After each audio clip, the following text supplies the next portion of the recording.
Hello, world and universe. Welcome to the Trevor Donald Experience. Manifest your truth. And if you're new to the channel, please hit that like and subscribe button. And for all my continued followers, I want to say thank you. And this is an opinion-based video channel where I try to open your eyes and ears up to some of the travails and tribulations that take place throughout our cities, our states, our country, and sometimes around the world. And I got to pivot again today, and I got to talk about something that's very close to my heart. The injury to the Boston Celtics All-Star, St. Louis native, Jayson Tatum. You're talking about a young man that I have been tremendously proud of. I know his family very well. His father, Justin Tatum, is like a nephew to me. I know his mom, Brandy, very well. Known her since high school, since she was in high school. I'm at least 10 years older than them. And I watched this young man's development. You could tell by the time he was 9 years old that he had the skill set, even as a young kid, that he could possibly become a pro. And by the time he got to be 12, 13, 14 and started really growing, you could tell that he was good. He was really good. His father, Justin, spent a lot of time putting that basketball in his hands and taking him around the gyms. Jayson used to watch his dad play in summer leagues. And Justin and Brandy did a great job in kind of mentoring and cultivating this young man to what he is today. And I'm talking about Jayson Tatum. And let's get into a little backstory of who he is. And for those who don't know, of course, he just recently tore his right Achilles tendon during the New York Knicks game on Monday night, the day after Mother's Day. So, of course, look at the irony in that. The day before, he's always said that his mom, Brandy, is his best friend. They kind of grew up together. I think she was like 19 when she had him. And so they're celebrating Mother's Day, New York City. Boston's not that far from New York. I'm sure Brandy and her family was there. And then on that Sunday, they did not play on Sunday, but on that Sunday, I'm sure he spent time with his mom if she was at the game or in New York City. And then the very next day, he has a potential and hopefully not career-ending injury in rupturing his Achilles. The great thing about today's technology and medicine is that there have been other players that have torn their Achilles, from Kobe Bryant to Kevin Durant, who have recovered from Achilles tears. Of course, in my age group, if you back in the 80s, if you tore your ACL or your Achilles, that was a career-ending injury. I think that's what happened to Isaiah Thomas back in the 80s, the late 80s, early 90s, when he played for the Detroit Pistons. I think his Achilles is what ended his career. Of course, Larry Bird had major back problems. So, you know, as a professional athlete, you're going to get injured. But this young man, Jayson, has had a stellar career thus far. I mean, he has encapsulated in 7 years a kind of NBA career that most players would love to have and have not garnered, even ones that have played 15 and 20 years. So let's get into who Jayson is and what kinds of accolades and accomplishments this young man has been very successful on the basketball court for a long time. He graduated from Chaminade High School here in St. Louis, and preparatory all-boys school. He was a 2016 Gatorade Player of the Year, a McDonald's All-American, the Show Me State Basketball Player of the Year. He decided to go to Duke in 2016-17 season, played 1 year. Did well there, and then he got drafted in the 2017 draft as a third pick to the Boston Celtics. What did he do once he got to the NBA? He has, of course, won the NBA championship in 2024 just a year ago. Um, he's a six-time NBA All-Star. He was the NBA All-Star MVP in 2023. He's been a three-time NBA All NBA first teamer. He's an Olympic gold medalist. He holds the record for the most points scored in an NBA All-Star game at 55 points in one game. I mean, just look, that's in 7 years. You're talking about a young man who has uh, honed in on his craft to the highest degree, uh, is just immeasurable. In 7 years. Also, God blessed him to be 6'8", 6'9", and very agile, very athletic, and a very good ball player and a very good person, a humble young man. But here's some of the irony in some of this stuff, and I think there's some life lessons that Jayson is going to go through, having this been his first major injury since he picked up a basketball as a little boy. You got to remember, when he first got drafted in 2017 as a third pick, he wasn't even supposed to start for the Boston Celtics. The person that was playing in front of him, Gordon Hayward, he ended up breaking his ankle and fracturing his tibia in the season opener, October 17, 2017, against the Cleveland Cavaliers. So Jayson goes into the Boston Celtics organization. He's been a starter on every team he's ever played for. Then he has some humbling experiences as he's entering the NBA with the Boston Celtics as a non-starter. And look how the stars lined up. It was unfortunate for Gordon Hayward to get injured. Nobody wants somebody to get hurt in order to start playing. But Jayson ended up starting right away. What is the coincidence in that? So think about it. Gordon Hayward had a major injury in 2017, which opened up the door for Jayson to begin his NBA career as a starter. That happened to Gordon Hayward, the season opening game. And Jayson has never looked back. And now you look at 7 years later, Jayson ends up with a serious injury. Not saying that somebody's going to take his place, but injuries are part of the game. Unexpected things happen. What can Jayson learn from this? This is going to you got to think about it. Since his high school, all those accolades I said as a McDonald's All-American, Gatorade Player of the Year, 2016. Think about when he was a preteen and a teenager. All those high school basketball games, AAU. This is probably the first time that Jayson has got an opportunity to sit down, reflect on his life, reflect on the good and the bad, the things that he needs to work on interpersonally or from a basketball standpoint. Maybe God is telling him he needs to have a pause. Because last year, Jayson had probably, as an athlete and as a human being, one of the greatest years of all time, if you all remember. He won the NBA championship. He goes to the Olympics, wins a gold medal, also has another child with Ella May, the singer. All that took place all last year. So you're talking about the stars lining up for him and his family. I'm sure Brandy is very proud. His mother is very proud of him. We know Justin is very proud of him. But last year alone was a storybook scenario for a kid straight out of St. Louis. And this is going to be a time for him.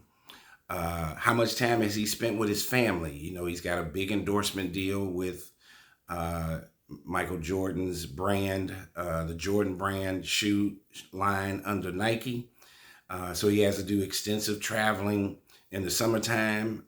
He hasn't had a chance to just sit down.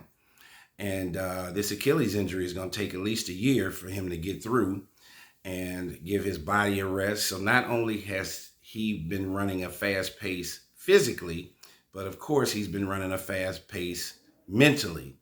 And this is a time that he's going to have a lot of time to reflect. And as you get older, uh, people should realize, especially when you're over 50, that the most important commodity in life is your time. It's not wealth, it's not the people that are around you, but it's how you utilize your time in the most positive and constructive way. This will give him time to reflect. This will give him time to enjoy his two children, his new baby. This will give him time to reflect and spend more time with his loved ones, his family members, his mate, those kinds of things. So Jayson has to look at that. His career is not over. This is just a roadblock. He also has to realize that life is a journey and not a destination point. He's had several destination points, but you have to keep moving forward. The day you stop learning is the day you start dying. And so, what were some of his destination points? He became Gatorade Player of the Year, McDonald's All-American, goes to the school he wanted to go to, Duke. His ultimate destination point was to get to the NBA. He's done all that.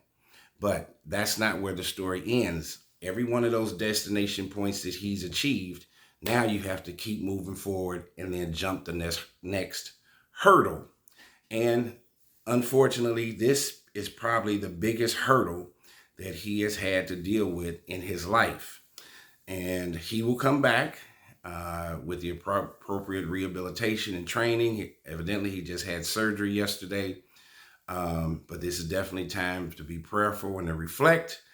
But St. Louis, I think Jayson Tatum in the last 40 years is the best basketball player pound for pound to come out of St. Louis. And we've had some great basketball players. If I had to give you just off the top of my dome, the 5 starting NBA players from St. Louis, I would say Larry Hughes. They went to CBC. They graduated from high school with Jayson's dad, Justin. Larry Hughes was 8th pick, went to Philadelphia 76ers back in the 1998 draft.